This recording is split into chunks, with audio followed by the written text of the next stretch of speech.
Hi hello అందరికీ నమస్తే. నా పేరు Venkatesh, standard water proofing works my YouTube channel.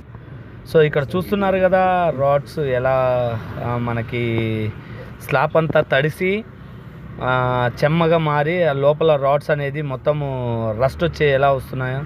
So ఇలా అండి, ఇది మనకు స్లాబ్ మనకి వీక్గా ఉందని చెప్పని మనకు ఒక కస్టమర్ అయితే కాల్ చేశాడు.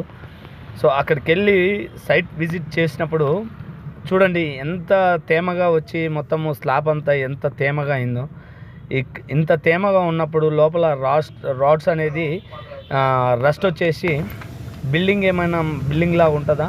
బట్ ఏందనంటే చూడండి, ఇదిగో వాటర్ అంతా ఇక్కడ క్రాక్స్లో నుంచి వాటర్ అంతా మొత్తం కిందికి దిగి కింద స్లాబ్ పైన స్టోర్ అయ్యి ఆ వాటర్ అనేది ఆ మదర్ స్లాబ్ పైన స్టోర్ అయ్యి ఆ మదర్ స్లాబ్ని కూడా తడిపి అక్కడి నుంచి రాడ్స్ తడిసి కిందికి వచ్చేసినాయి వాటర్. అందుకోసమని మనము దీనిపైన వాటర్ ప్రూఫింగ్ చేయడం కోసం అని చెప్పని ఒక వీడియో అయితే చేస్తున్నాను.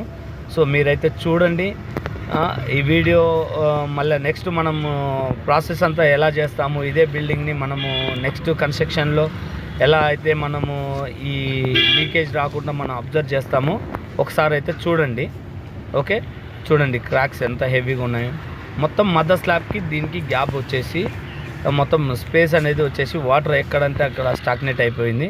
సో ఇక్కడ ఇలా స్టాగ్నేట్ అయిపోవడం వల్ల వాటర్ అంతా సీపేజ్ అయ్యి కిందికి తేమ అయితే వస్తుంది. Hi, I'm Venkatesh, standard water proofing works. ఈ ఛానల్ని సబ్స్క్రైబ్ చేసుకోండి. మీ సపోర్ట్ నాకు ఎంతో ముఖ్యం. ఈ వీడియోను లైక్ చేయడం మరవద్దు. ధన్యవాదాలు.